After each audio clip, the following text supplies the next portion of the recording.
Eles tinham liberdade pra subir ou eles ficavam... Não, porque ele só subia quando eu fechava pra dentro, né? Porque daí eu dava espaço pra ele passar, mas é raro, ia até o meio campo. E mudava esse esquema dependendo, tipo, jogava contra um time de menor expressão, numa Copa da França, assim, quando vocês jogavam com um time de segunda divisão ou terceira, tinha um pouco mais de liberdade, ou o esquema, ele era fiel? Esse treinador que era o Eli Bop, ele tinha mais ou menos um esquema meio da cabeça dele mais fiel, assim. Então ele permanecia sempre com o mesmo sistema. Certo. Gente, podcast Deu Jazz hoje recebendo Paulo Miranda. Acredito que a gente ainda tem uns 58, a gente tem mais uns 10 minutos. A gente vai ter que fazer uma parte 2, Paulo. A gente vai ter que fazer um segundo Deu Jazz aqui pra gente contar outras histórias, pra gente ir um pouco mais além. Porque a gente vai ter que divulgar e falar desse livro maravilhoso chamado Vestiário Ganha Jogo, do Paulo Miranda, que ele gentilmente assinou aqui pra mim. Não sei se vocês conseguem ver, obviamente. E a gente estava conversando antes sobre uma definição que o professor Abel Braga deu pro Paulo Miranda, que eu vou ler aqui, e o Paulo vai fazer uma explanação em relação a isso. E eu acho que todo mundo que conheceu o Paulo Miranda dentro de campo sabe que foi exatamente isso. E essa tradução se estendeu a ele na profissão de gestor esportivo vitorioso.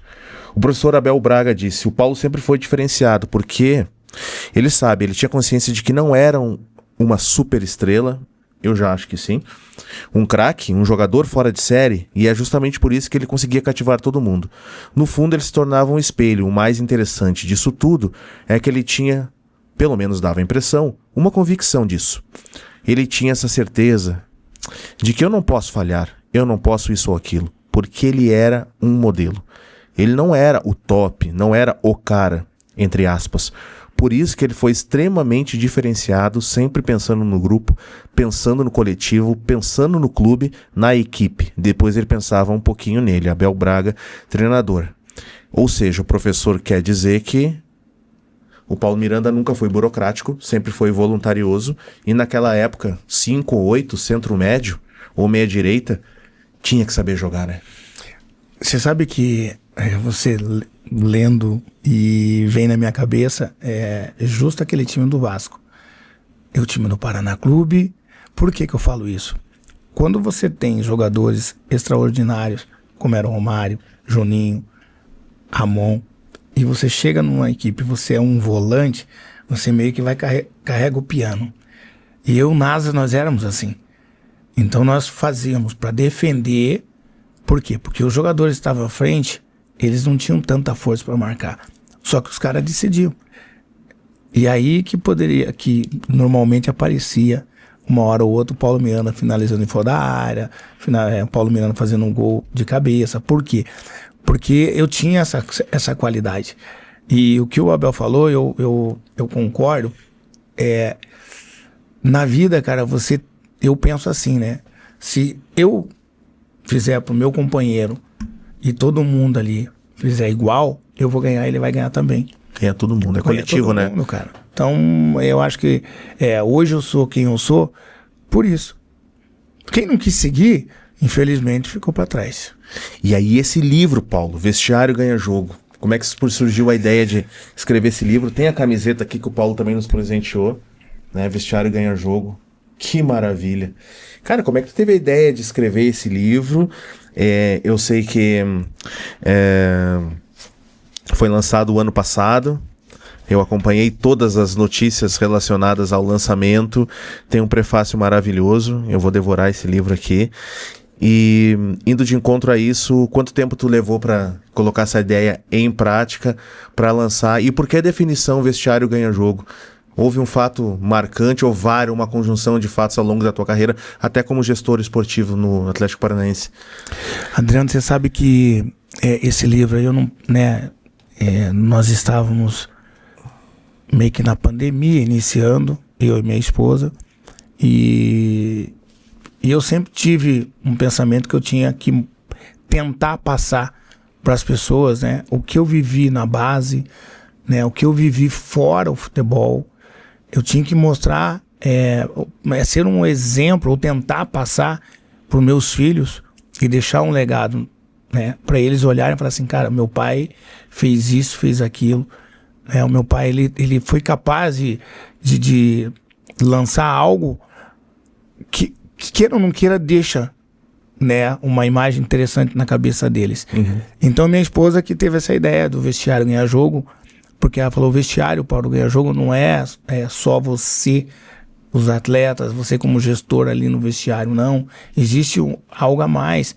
Na empresa você tem que ter bons gestores, você tem que entender o ser humano, né?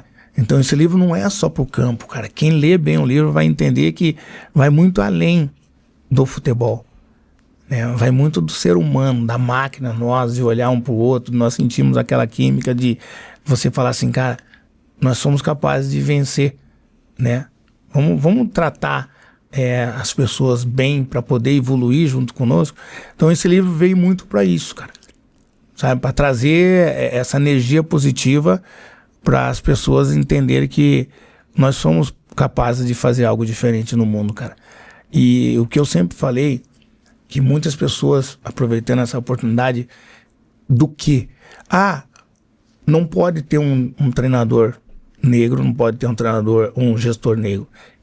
Eu sempre falo isso, que eu não gosto disso, porque, cara, eu não vou ficar reclamando da minha cor ou reclamando porque eu não tenho oportunidade. É mentira. Eu posso mostrar quem eu sou para as outras pessoas negras também. Perfeito. Então esse livro é para isso, cara. Sabe? Eu conversava muito com o Roger, que muitas vezes eu falava, Roger, tira esse foco de o preconceito. Existe. Mas foca mais na tua função. Porque isso aí você está mostrando para todo mundo que você foi capaz de fazer. Então, assim, o livro é para isso, cara. É para nós crescermos, entendeu? Para o meu irmão, amanhã depois, fazer a mesma coisa. Perfeito. Então é isso que eu vim para esse mundo, é para isso. Para tentar mostrar o que é um vestiário, o que é uma boa família, o que é um bom marido. E obrigado pela oportunidade, cara. Muito feliz mesmo. Eu que te agradeço, sabe, por ter vindo. Nossa, muito obrigado. Poderíamos estar falando sobre vinho, sobre música também, mas deixamos para uma outra oportunidade. Sim, e cara, tu ter aceito, obrigado Paulinho do Dom Max por ter passado o contato do Paulo.